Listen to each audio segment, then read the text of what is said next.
Hi there, and thanks for joining us. I'm Christy McDonald, and welcome to Detroit Public Television's live coverage of Governor Rick Snyder's announcement concerning the future of Detroit. We are on the campus of Wayne State University, and the governor is joining us, as well as the editorial page editors of the Detroit News and Detroit Free Press, Nolan Finley and Stephen Henderson. We also have an audience of about 30 people who are joining us right now, and once the governor delivers his message about the financial state of the city of Detroit, the audience will get to ask the governor some questions. So let's turn it over now to Governor Rick Snyder. Governor. Thanks, Christy, and I appreciate everyone coming together to have this discussion today. I look at today as both a sad day, a day that I wish would never have happened in the history of the city, but also a day of optimism and promise. And before I get into the specifics, I think it's important that we all step back and set the stage as to where we've been and where we are, but also where we need to go. If you think about Detroit, Detroit was the most successful city in the United States. For how many years? We put the country on wheels. We put the world on wheels. We're the arsenal of democracy. And in 1950, Detroit had 1.8 million people. At one point, it was recognized as the most prosperous city in the entire United States. And you step back and look at that, and where we are today. If you go across the country and talk to people, there is probably no city that's more financially challenged in the entire United States. If you looked at the quality of services to citizens, it's ranked among the worst. So we went from the top to the bottom over the last 50 or 60 years. It was a long process. And one of the things I would say during this process, even over the last few years, we should waste no time on blame or fighting or discussing how we got there. The point is this is where we're at today. The question is, it's time to say we should stop going downhill. It is time to say we need to start moving upward with the city of Detroit. There have been many good people that have had many plans, many attempts to turn this around. They haven't worked. The way I view it, today is a day to call all hands on deck. To say there's been too much fighting, too much blame, not enough resources, not enough people working together to say let's resolve these issues. Because the key answer I believe all of us want to get to is growing the city of Detroit. In order to bring all those resources to bear, I believe it's appropriate to declare the city of Detroit in financial emergency based on the review team report. But again, I don't view it as simply looking at the numbers, because if you look at the financial numbers, it's not hard to justify that conclusion.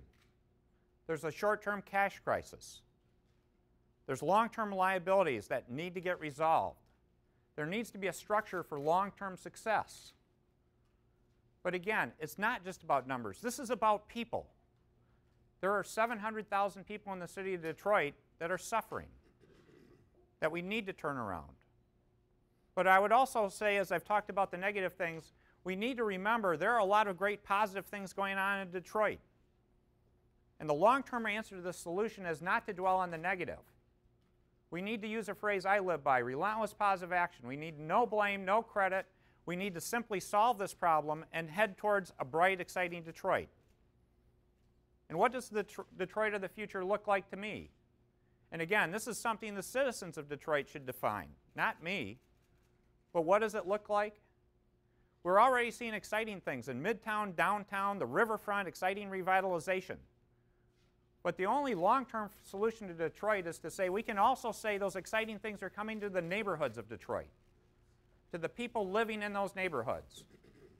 We need a Detroit where eventually people are moving into the neighborhoods of Detroit because they want to raise their family there. They see real estate that has increasing property value. They see good schools. They see safe schools. We need a Detroit for the people living in Detroit that can say, my kids can get a job so they can buy a good house in Detroit and raise my grandkids in Detroit and be able to have them walk to school and to have that environment for success. If you think about it over the last few decades, the current system has not been working. We have not stopped the decline. It is time to say this is the time for us not to argue or to blame, but to come together as Detroit, Michigan, not Detroit versus Michigan, and bring all our resources to bear to say, let's just solve the problem. Let's solve the financial issues. Let's solve the service issues, and let's grow Detroit. Now the process. With this determination today, there's a 10-day appeals period that will go through Monday, March 11th, where the mayor and city council can appeal. They have the right. I appreciate it. I'll wait to see what they want to do. If they decide to appeal, there'll be a hearing on Tuesday, March 12th. Following that, I need to make a redetermination to continue this path or to change paths. If I continue on this path, I go to the Emergency Loan Board, who will then select an emergency manager. So that's the process. But beyond the process, beyond the numbers, come back to relentless positive action. Haven't we had enough of people fighting among themselves or blaming someone or watching declining services and watching people suffer? Now is the time to rally together to say there's a new, better way of doing things. And let's build Detroit and do it as a team and be proud and show the rest of the world that Detroit was the best. We know how to do it. We lost that formula, but we can gain it back and do it again. It won't be exactly the same, but it can be that great place where kids can grow up, they can go see their grandparents, and have a wonderful life. So thank you. Well, Governor, you have declared an emergency and you started this process. You've also, we know you've been interviewing emergency manager candidates. Have you selected a manager, and what skill set were you looking for when you were doing your interviews? Yeah, Nolan, given the process, it wouldn't be appropriate to select somebody yet, because again, there's a review process. So I want to be open-minded during the review. But you have settled on a candidate. But I do have a top candidate, and we do have additional people that could serve that role. So we have good people that potentially could play this role. The top candidate's outstanding.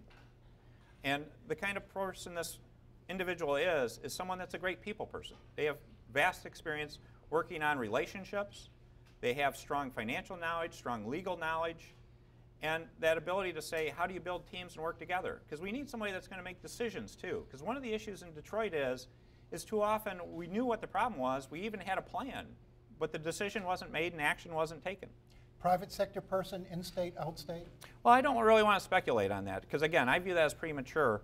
And I know one of the big questions people have are, who is this person? But it wouldn't be appropriate at this time. So Governor, you look here at the people who are here. Missing is Mayor Dave Bing. Missing are all the members of the Detroit City Council. What would you say to Detroiters about the future of their voice in this, which is typically handled through their elected representatives? Is this sort of the loss of democratic voice in Detroit? No, and it doesn't have to be. And if you look at what we've done, Stephen, in other cities, in Flint, in Pontiac, the mayors are active in the city still. The city councils are still meeting and talking about issues. That's the process I would hope that would happen here. Again, that's that whole thing about, do people want to solve problems or do they want to fight about things?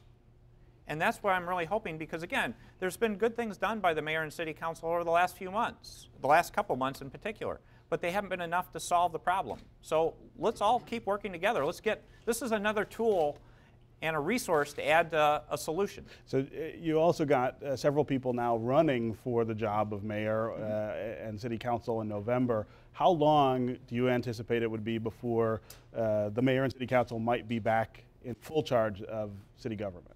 Yeah, well, I would expect it's going to be a year and a half or longer. Again, the new statute provides there's an exit point after 18 months. Sure. And again, that's where I view it as the people running for office. One thing I would ask them to think about, this shouldn't be about politics, about saying why they don't like something. Shouldn't we all be talking about not the politics of this, but the solution? And the solution is don't we want every resource available that can bring tools, resources, elements, smart answers to get things done and make Detroit a better place faster? Let's open it up to the people who are here as part of the town hall. Who has a question for the governor? And I will come find you. Just go ahead. Start right here.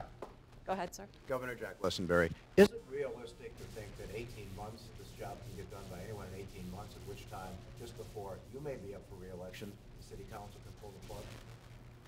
Yeah, in terms of 18 months is not a long period of time, and all the issues in Detroit aren't going to be solved in 18 months. But I think 18 months is a reasonable time frame to say there can be a plan to deal with the long-term liabilities, and a lot of that work done. I think there's plenty of time to say there can be a structural process put in place to say budgets can be done now thoughtfully, and I hope there's a lot of low-hanging fruit to show efficiencies, better ways to operate, to give better services to citizens in that time frame. So I think there's a lot of great things that can be done, and then the real question is how do you transition out, again, so the city could come in and get back to normal operations, but in a smarter, better way, in terms of better processes, better systems, because there are some structural problems in Detroit that really have made this much more difficult and have stopped some of the solutions. Okay, next questions? I'm sorry, I'm going to remain here. Go ahead, sir. Reverend Griffin, with respect to revitalizing the city and knowing where the budget is, what is your thinking and what is your plan for public safety, our first responders? And the second part of that is, can we have an expanded EAP program that helps those that have had their salaries cut 10%, loss of overtime, court time, etc., that will give them debt management people, debt management services, mortgage modification, other things that help those first responders, given that we can't do anything if we don't have a safe city? Yeah, well, we need to work on that. And one of the things we're trying to work in partnership, we've been already trying to do that in terms of different state agencies trying to partner with the Detroit Police Department. I think there's some good relationships there. We give you a real-life illustration. The start of this last school year, the Michigan State Police worked with the Detroit Police Department, Wayne State, and all those on safe routes to school. So again, we've not been asked to partner more. And this is really a case of finding more partnership opportunities to really deal with that. Because one of the questions is how do we get more officers out in the front lines, out in the streets, have them get paid a good amount so they can feel good about the work they're doing. If I could follow that up, Yeah. Christy, public safety is #1 issue on the mind of Detroiters. Can we expect a surge in state resources to make people feel safer quickly after the emergency manager is appointed? Well, I don't know if I'd use the word surge, because I don't want to be viewed as a bunch of Michigan State Police coming into the city. It's really how do we partner with the Detroit Police Department? Because again, this is about the city running the city, but having more resources, more focused resources, more things to balance that. And that's something we tried to demonstrate with our proposal on Belle Isle, for example. We actually talked about, in this last year's budget message, I talked about a number of state troopers being able to come to police Belle Isle, which would free up Detroit police to go in the neighborhood. All right, we have another question over here. I'm going to slide through. Go ahead. Eric Foster. Thank you, Governor. My question is, considering the city is spending about $1.13 billion on debt service and bond and pension obligation payments, how do you, in the restructuring that needs to be done for the city, are you looking at a dedicated new revenue streams to assist the city during this restructuring period, or something temporary over maybe a 2-3 year period, and also debt service payment relief, since that's about $600 million in the city payment annually and growing at a 5% clip. A 6-month debt service payment relief would free up $300 million that could go back into dedicated core services. Yeah, they go together. And to put it in context, this isn't just to do one-time things, but put in a solution that can last longer, and to sort of give you a purview using some of the review team kind of numbers. If you looked at the last budget for the city, it was about $1.1 billion.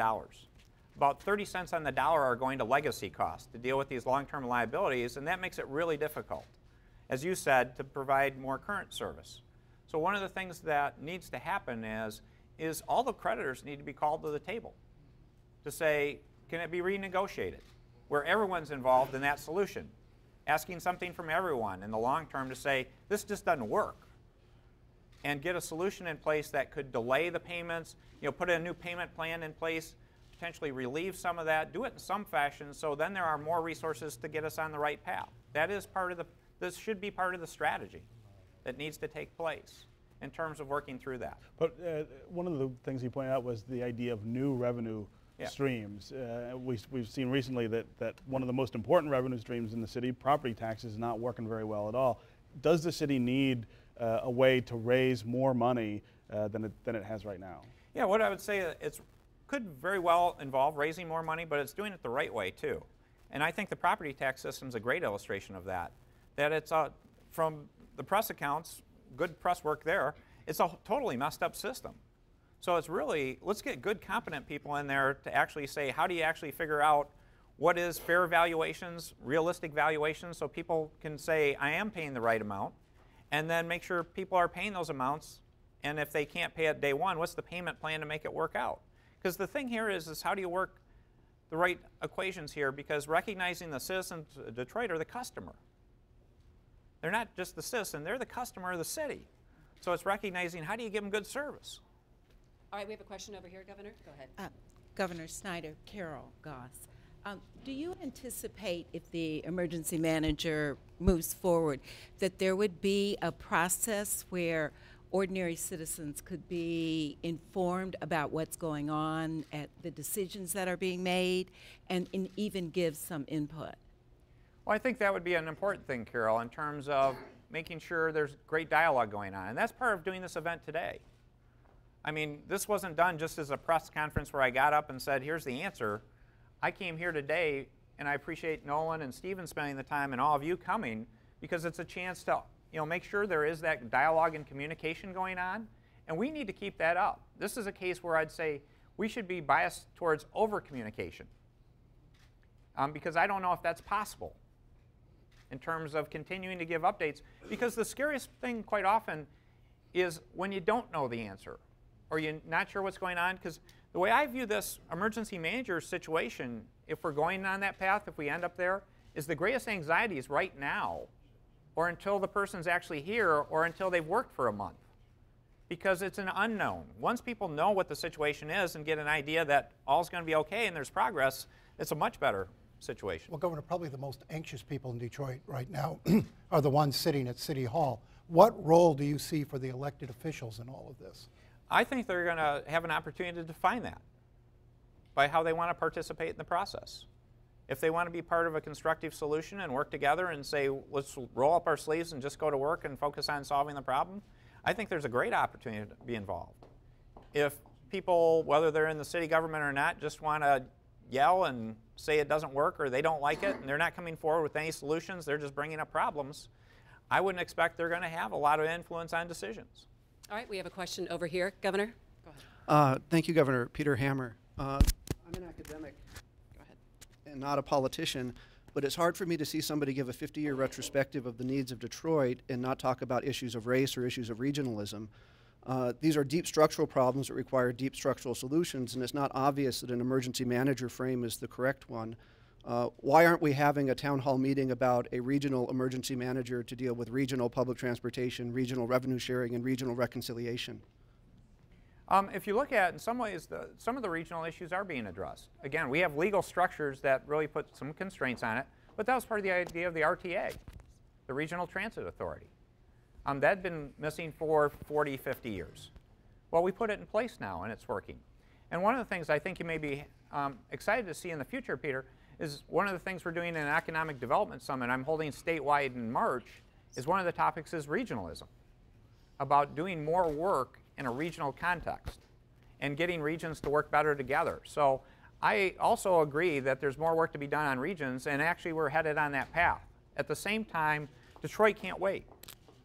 We need to solve real issues here today because citizens are not getting the services they really need, and we have a financial crisis. All right, we have a question over here. I'm Robert Allen Davis from Detroit, and I'm a lifelong resident. My concern is that we appreciate the fact that we're at this place. We understand not looking back, but I would like to see a time period in terms of, is there a short punch list of things that the financial manager can complete and then move on? Because we'd hate to see a person come in and stay. Yeah.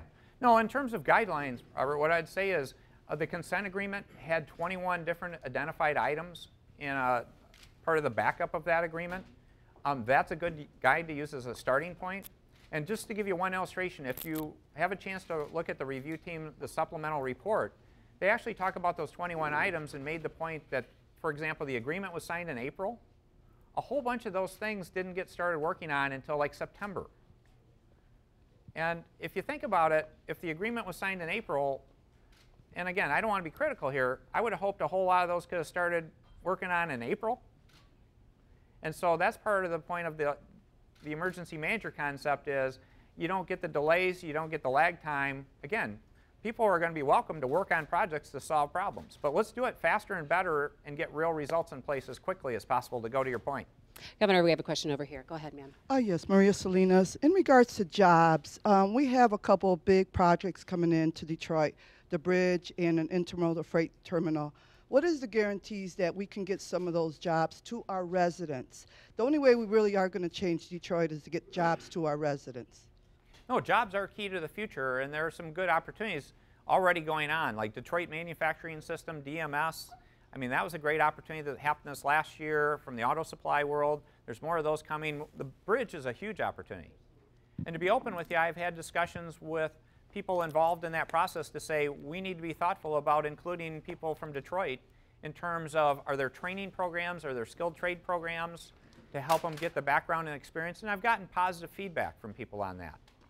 Right now, I'm just waiting for a presidential permit. So if you see the Secretary of State or the President, put in a plug for that permit for me, would you please? All right, we have a question over here, Governor. Go ahead. Hi, Governor. Pastor Marcus Ways. With the consent agreement and other activities that have come into the city from the review board's decisions, the corporate entities, corporate consultants and companies have been given seemingly almost mandated opportunities to assist in this, in bringing us out of this dilemma. My question is, will there also be same and similar energies and forces behind giving local consultants and local business entities that have great invested interests historically in this city the same opportunity with the same force and thrust, almost from a mandated perspective, to help to solve the problem that we're in today also? Yeah, I think there is a good opportunity to say, let's get people here because you understand the issues well. I mean, being on top of it. I think an illustration would be is I think Roy Roberts has done a major improvement from what went on before with consultants being used with Detroit Public Schools and getting people involved, listening to people, getting a much more focus back on Detroit in terms of people involved in that process. I would hope the similar thing would be true here, is to say, you know, if we got great resources here, let's go. The main thing is we just need to go and get stuff done. Well, you mentioned the Roy Roberts and the schools. That emergency manager has been in place for several years now. You're talking about 18 months, you hope, for this emergency manager. Why should Detroiters believe that this is going to be a in and out, quick and dirty proposition when they've watched their schools remain under an emergency manager for so long? Well, it's not just what I say. It will be in the new statute that this will fall under, that there'll be a capability after 18 months for a 2/3 vote to say they want to change the choice. So it's real set. It's not something that I can discretionarily say it's different. All right, let's head on over to this side of the room. We have a question over here. Go ahead, sir. My name is Larry Simmons. I pastor a church in the Brightmoor community of Detroit. There is a lot of self-help initiative taking place in my community. I'm asking you if it's possible that in whatever course you lead, that you would look beyond just the leadership down to what is actually happening in the neighborhoods by neighborhood groups to do things for ourselves, because in the end, there's never going to be enough government money to do everything that needs to be done in the city. No, I agree with you 100%, and we actually have some initiatives that are along that line. Our Pathways to Potential program that we're doing through the Department of Human Services, that we're going to have a number of social workers leaving the state office, and we're going to base them right in the local elementary school or the local school. And we're doing that right now, and I view it as outreaching to the faith-based community to be a great partner in doing this. And I've been happy. I've had some very good meetings with some of your colleagues to say, how can we work together and get your ideas and thoughts? Because I view it as the people in the neighborhoods, the communities, the leadership there know what's best for their community in many respects, and how do we marry this all together? So again, instead of having separate islands of people having different ideas, how do we blend this together? That's the really cool, exciting part here. Just think about the power of Detroit and Michigan just saying, we're not different. We just want we can all win together. We have a few minutes left, Governor, so we want to try to get in 2 quick questions, and then I know that you wanted to say something at the end. Go ahead. Governor Sheila Cockrell, on the question, though, of at 18 months, the 2/3 vote of council can take out the manager. What then are the responsibilities of the mayor and the council at that time if that decision were taken? Yeah, that's something that there are other choices they can make. Consent agreement is on the table. Again, some mediated settlement options. So there are different choices. So there are still things that need to be done. Because one of my concerns that we want to build into the system, Sheila, that the new law talks about is what's the transition? I'll give you one illustration. Is one of the big problems from the financial report is estimating the right amount of revenue. Because in many cases, the city overspent because the revenue estimate was way out of line. And if you look at the state, we've had a system to do revenue estimating conferences where we come really close because we don't let the political people decide that. There's 2 or 3 parties coming together from the different branches to come up with the numbers to say, okay, now politicians, here's what the number you have to work within and make it work. Those are the kind of reforms we should be looking at for the city in terms of, and any city, in terms of practices that have serious problems so they just don't fall back in the problem again. We are running out of time, so Governor, if you'd like to wrap it up. Great. Well, I really appreciate all of you coming. I know this is a very difficult time. But what I would say is, this is not the time for fighting blame. This is a time to say there is a financial emergency in Detroit. I want to solve it. I want to help you solve it. Let's just work together to put a solution in place to say we can be on that path to being a great place again for Midtown, downtown, the riverfront, and the neighborhoods so people can have a great quality of life. And let's just go. So I would appreciate your support in this. And it's about not being quiet. It's about not yelling, but speaking up and taking action. So thank you. All right, we'd like to thank everyone who came out here today. Stephen and Nolan, thank you very much. Thank you all for watching, and thanks to Wayne State for having us here. For all of us at Detroit Public TV, I'm Christy McDonald. Take care.